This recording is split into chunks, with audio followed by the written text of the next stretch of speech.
This is a CFCN special presentation.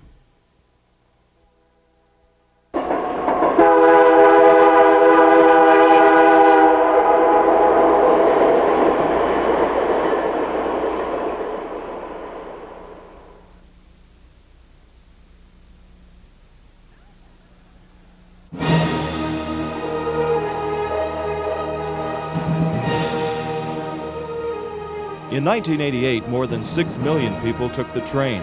That's 1/4 of this country's population. More than 500,000 traveled aboard the Silver Dome liner, the Canadian.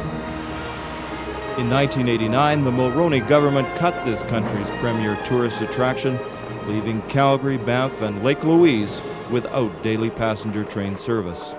Via Rail was not destroyed today. Via Rail was maintained today in a manner that Canadians can afford. This country has expended last year $641 million, and we cannot simply put that money anymore. Nobody was told prior or during the election that the Mulroney government would slash train service in their communities. As soon as he won the election, the plan was begun. John A. Macdonald, our first Prime Minister, created a national railway system. It is now true to say that Brian Mulroney, the current Conservative Prime Minister, is the man who destroyed it. Despite nationwide protest, 105 years of daily transcontinental passenger service ended. 3,000 jobs were lost, and the economies of small western towns along the heavily traveled Calgary-Vancouver line were compromised. This isn't just the story about the death of an aging passenger train. It's the story of people. People like Jerry Kloss. Jerry worked on board the Canadian for 35 years. The worst thing is that we're losing our history. Colorful veteran Transcona Harry blames the Tories for the loss of railway jobs, and he's bitter. Our Prime Minister is giving us the shaft. Floyd Yates worked his whole life on the CPR.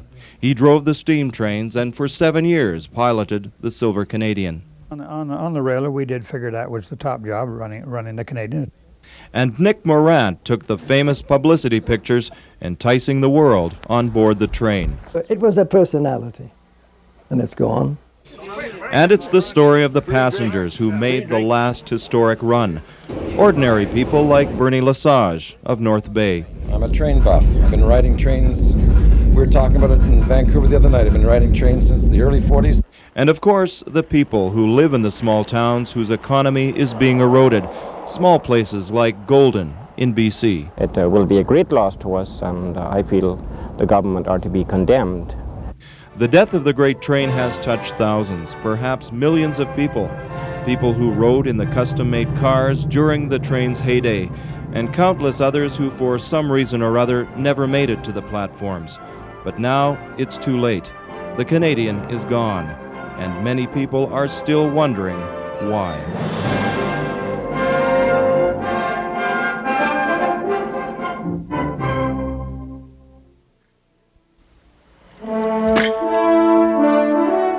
In 1885, Lord Strathcona drove the last spike at Craigellachie, BC.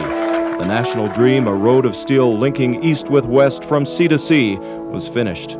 The next year, the CPR began its transcontinental passenger train service from Montreal to Vancouver. The trip took 5 days.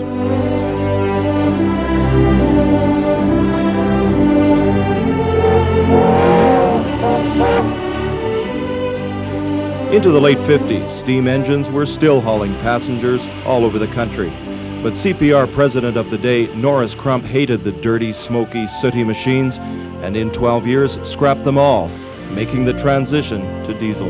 It obviously started with Mr. Crump, who once pointed to his white hair and said, "You see those white hairs?" He said, "Every damn one of them has been made there by a steam engine."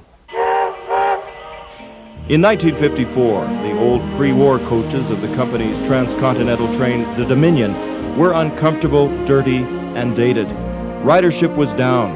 Crump tried resurrecting passenger business by buying 173 new custom-made stainless steel cars from the Budd Company in Philadelphia. It cost $40 million. He could see that This was the last chance to see how passenger business would go, and he wanted a first-class passenger train, and the Canadian was always known of one of not, if not, the finest passenger train in the world when it was built.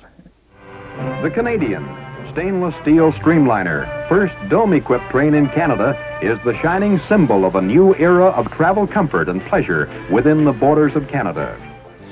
The sleek streamliner was given the name of the country it would serve. Early advertising films promoted luxury with economy in comfort and relaxation. The Canadian featured etched glass, carved linoleum, and first-class service in the immaculate dining car. The white tablecloths and the silverware and all that. It took 32 dishes to serve one person. And the waiters were all dressed in white. They had white jackets on, white aprons on, and it was really nice. Passengers enjoyed modern accommodation from luxury coach to private rooms in steam-heated cars named after famous Canadians and national or provincial parks. It was the longest scenic dome ride in the world. The 3,000-mile journey from Montreal to Vancouver enticed tourists with spectacular scenery of the Rockies. There were so many things. For instance, when the train first ran, if it was so much as 3 minutes late, Mr. Crump had to have a report on his desk. Nick Morant made the Canadian famous all over the world. Publicity pictures like this one of the train steaming over the Stony Creek Bridge between Field and Revelstoke captured the imagination of millions. Well, I think that it was such a huge effort, and I was only a small guy in it, don't forget. But I chose the spots where it would be made, where the pictures were made, and made them myself. And that was it. It was just another job. And it was Nick who found this location, the equally famous S-shaped Morant's Curve. This is where he will take the train's picture for the last time. The year after the train's inaugural run, CP President Norris Crump admitted the Canadian was an expensive mistake. He wanted to get rid of it, but it took more than 2 decades. Via took over passenger business in 1977. Veteran railroaders say that was the beginning of the end of the line. Via's Canadian went downhill. Started to go downhill. What went downhill? The service, the morale, the equipment. Trying to destroy the train. They're raising the rates up, like double what they're starting from. As of the 15th, where you could have taken a ride from Toronto to Vancouver for about $110 today, it's about $6. Time finally ran out for the Canadian and for Jerry Kloss. He was on the first Canadian, working in the pantry.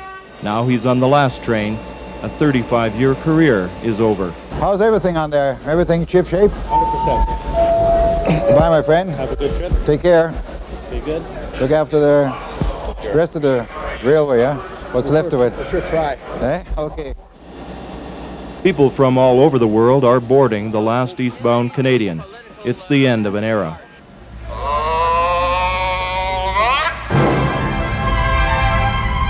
Slowly, in a swirl of steam, the Canadian glides out of the station.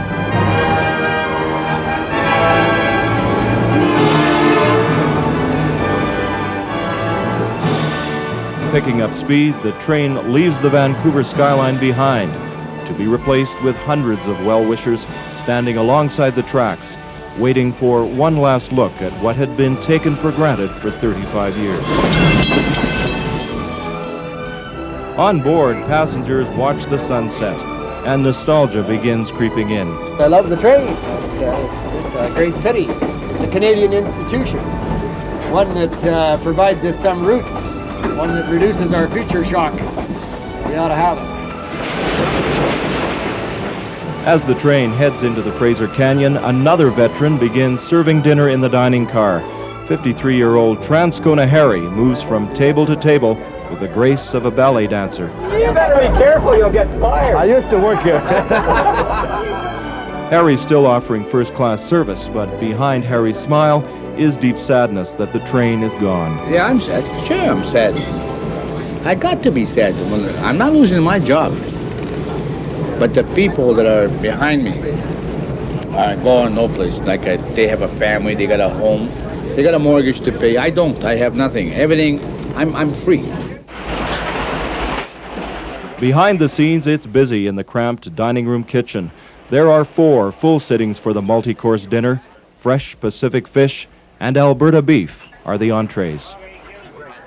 Out in the dining room, the second sitting finishes dessert with coffee and liqueurs.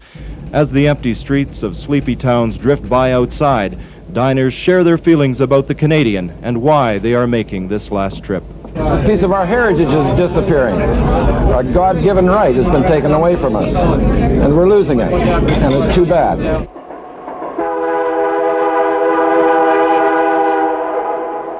Service attendant Lori Hocan is making up the beds for the last time. She's worked on the Canadian for 8 years and never unpacked her suitcase.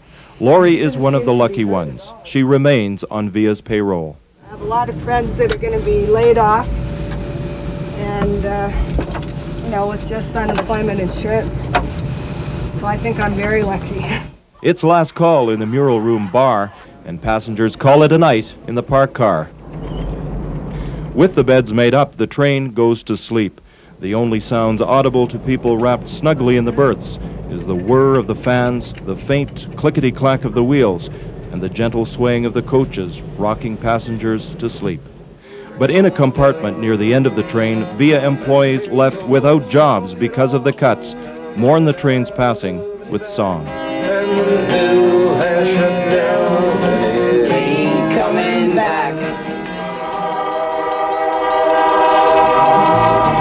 Well, I look over yonder across the plain. The big drive wheels are pounding along the ground. Gonna get on board and I'll be homeward bound. Now I ain't had a home-cooked meal, Lord, I need one now. And the big steel rail gonna carry me home to the one I love.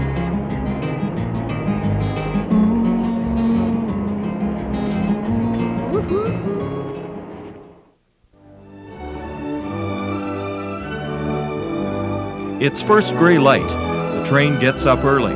Passengers crowd the dome cars for their first look at the majestic beauty of the Rockies.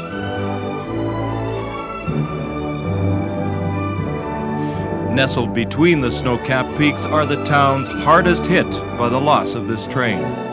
415 kilometers west of Calgary, at the western entrance to the Rogers Pass, lies Revelstoke. Settled in the mid-1880s, it's the regional headquarters for the CPR.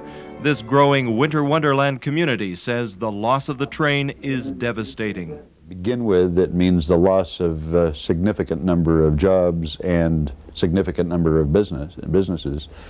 But I think perhaps the worst is that in an area which doesn't have ready access to commercial airports and whose highways are blocked by snow and avalanches more often than any other stretch of territory in the country, it leaves us in a sense in the lurch.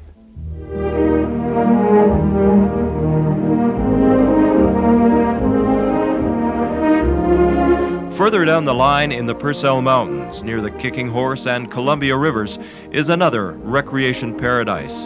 The railway has always been a part of Golden's history.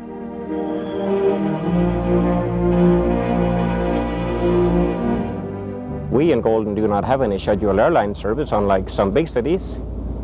And people in Golden and also the valley right down to Cranbrook and over to Fernie and Creston Way do come up to Golden to use the train. It will be a great loss to us, and I feel the government are to be condemned for pulling this train off. The Canadian, which is very, very well used, the CP route versus even the CN route is very, very well used, and I think the government, shame on the government for pulling this train off. I think it's time that the federal government took a serious look at what they've done and tries to reinstate it in one way or another, even if it was only 3 days a week. We need the train. As the Canadian steams by snow-covered tourist resorts, people stop and wave goodbye. Nick Morant waits by Morant's Curve. He took the first publicity picture here. Now he takes the last. So long, kiddo.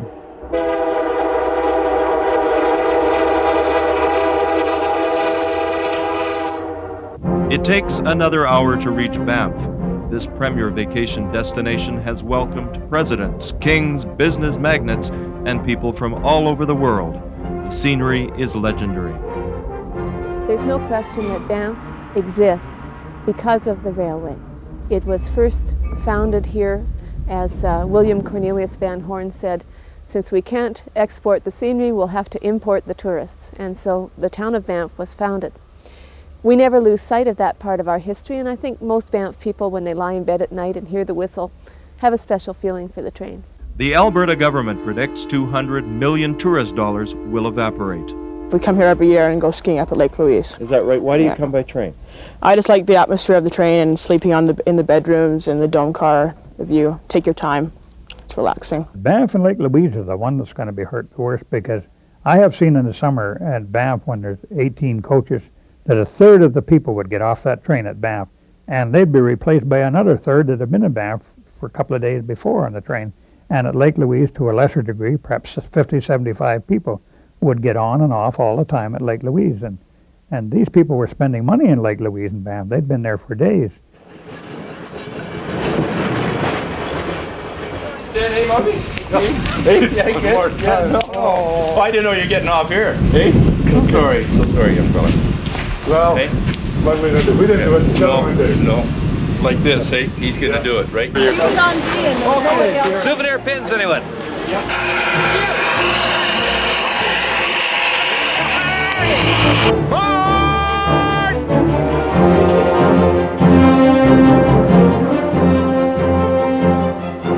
Most of the passengers in the coaches are getting off the train in Calgary.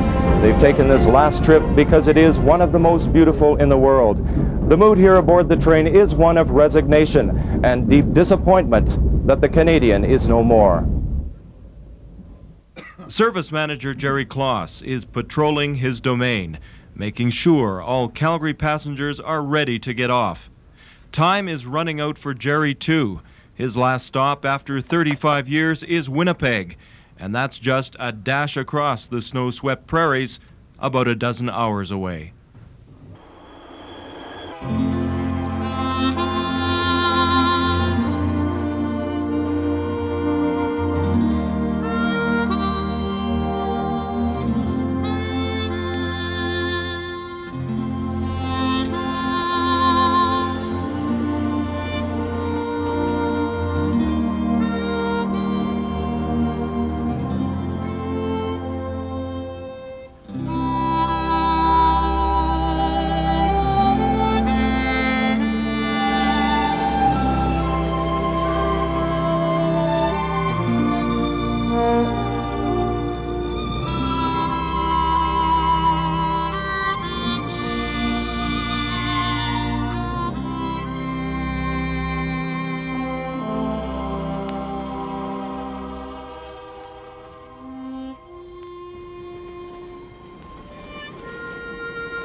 The Canadian follows the curves of the Bow River, and the foothills give way to the modern city of Calgary. Stampede City welcomes the last Canadian just as it did the first. The Old West, New West liveliness of Calgary makes you welcome.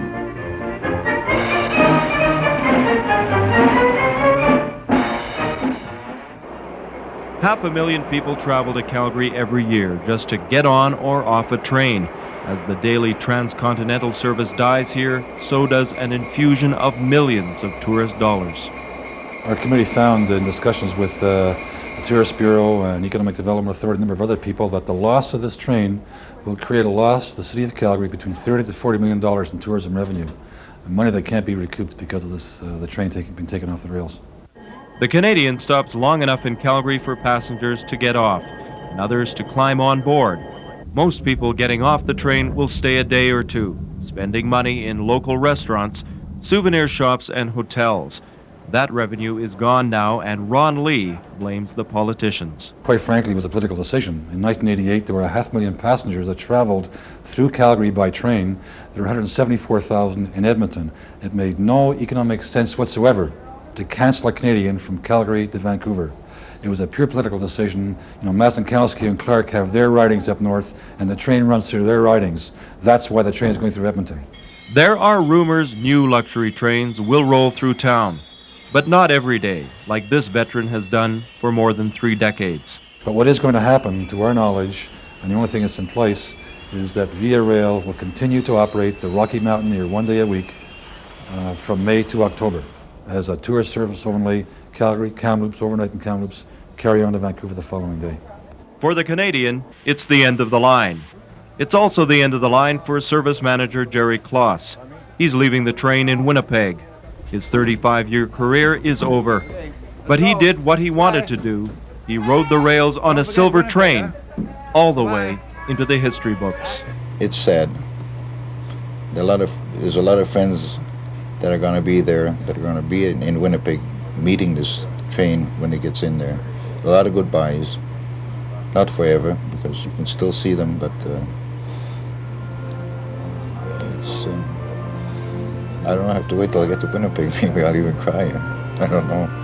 You know, sad.